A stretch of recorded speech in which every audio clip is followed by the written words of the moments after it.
Hello everyone, in today's video we'll be looking at episode 8 of What If Civilization Started Over, and just like episode 6, the recordings disappeared, it's gone. So like 8.5 or 7.5 for this episode, and I was going to do a 7.5 episode, but I didn't do it with episode 6 and I finished all the provinces, so I decided to so I was going to redo it, but I decided to do an 8.5. But anyways, let's look at what happened in the video. A lot happened. First of all of Scandinavia was taken. England destroyed both Ireland and Scotland in a war, so they united under Ireland, Scotland, and some very interesting things happened. Of course, if you can't tell already, Russia's huge. I mean, they divided up Estonia with Sweden, who got a bit more valuable land, but whatever, they still got access to the Baltic coast, and they expanded rapidly. Now, Russia at this point isn't a top 10 power, they're the number 12th strongest country in the world, but they're getting up there. And Finland made a land agreement with, of course, Sweden to divide up the rest of Scandinavia. Yeah. Over, well, there wasn't much more that happened in Europe. A bit of the Sahara was taken, but not much. See the Orange team expand its little colony, but over here we have pretty much Nigeria forming. These guys formed as they wanted a strong, like, trading country. Their country experiences a lot of trade, which is very nice. And over to Asia, first of all we saw a lot of explorations happen, and the Mongols are huge now. They're using Mongol archers, people on horses with arrows, and they're huge. They invaded the purple and green team, which left both countries destroyed, and these two countries united, but I kept the purple colours, it looks better. Bangladesh also expanded, as well as India, trying to stop the Bengali expansion. Ethiopia also expanded, but not much. And the main part, over here to like Eastern Asia, we see the Mongols get sea access, as there was the Koreans and the Chinese were too slow to block them off. Speaking of the Koreans and Chinese, they take a lot of land. Korea pretty much doubles its size. They expand their Japanese claims and take this Manchurian land. And speaking of Japan, we see a new Japanese country form who wants all of Korean and Orange Team Japan. So watch out for them. Speaking of the Orange Team, I don't know where their capital is, but they expanded heavily. They blocked off the Mongols from getting access to this weird sea here. So yeah, the Mongols aren't happy about this. And China expanded tremendously. They take all of this land here, as well as Taiwan. And over to Vietnam and Indonesia. Vietnam and Indonesia form as they want to get away from all this chaos and just start their own countries, which can you blame them? But there's some new layers. First of all, the power rankings layer has been updated. There's more rankings, so in terms of military, the top 10 military countries, the top 10 strongest countries in the world are Egypt, Iraq, Ukraine, the Red Team, Orange Arabia. Number 6 is India. Number 7, it says Orange Arabia twice. Number 7 is actually Yellow Arabia. 8 Sweden, 9 Carthage, 10 Blue Team. And they're for military.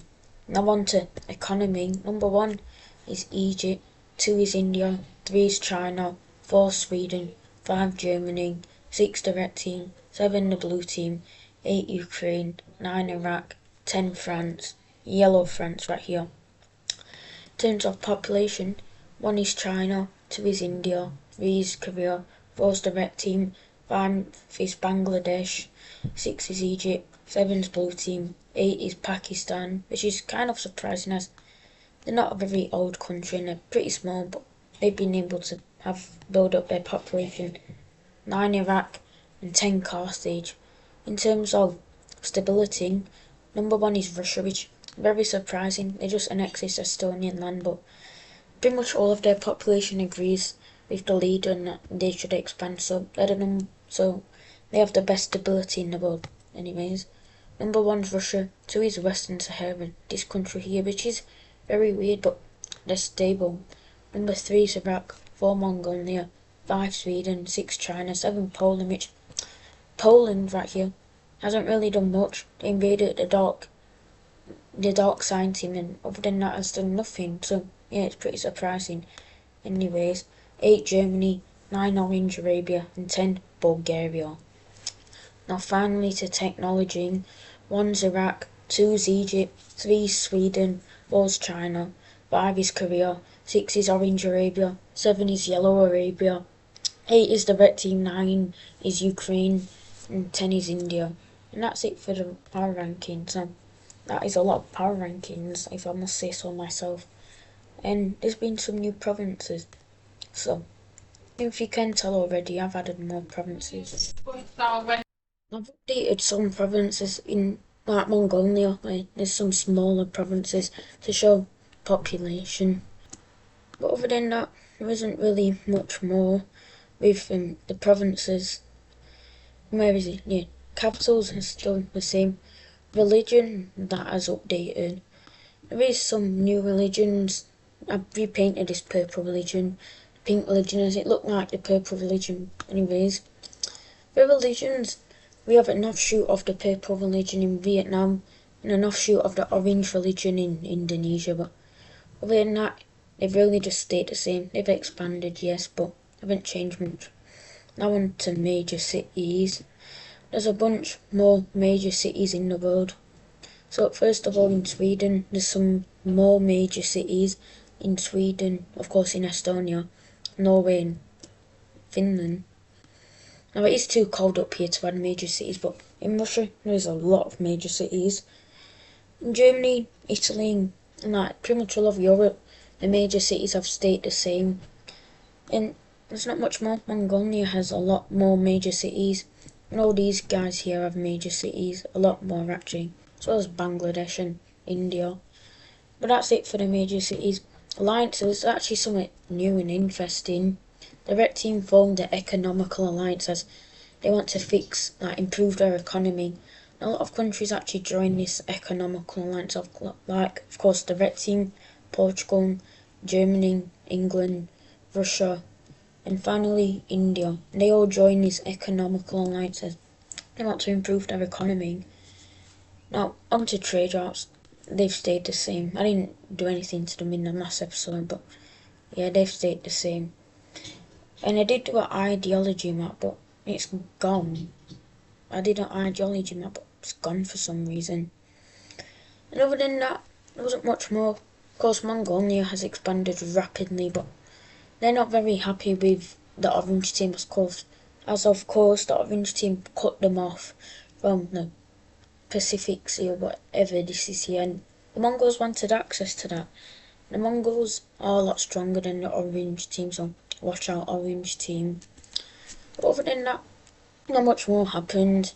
It was a long recording. I mean, Iceland was discovered, but there isn't much more that happened. So, a lot more of Russia was also explored, and they even went into like Siberia, these colder areas like this peninsula, and Mongolia, and like all these guys are exploring. But other than that, of course, not much more happened. More of this Chinese land was discovered. A lot of Indonesia was, a lot of Africa was, but that's really it that happened. Western Sahara, Morocco, and Carthage sat down in a treaty to divide up this Saharan land. But yeah, that's pretty much it that happened. So I'm gonna end the video here. I hope you've enjoyed it. Remember to like and subscribe, and bye everyone.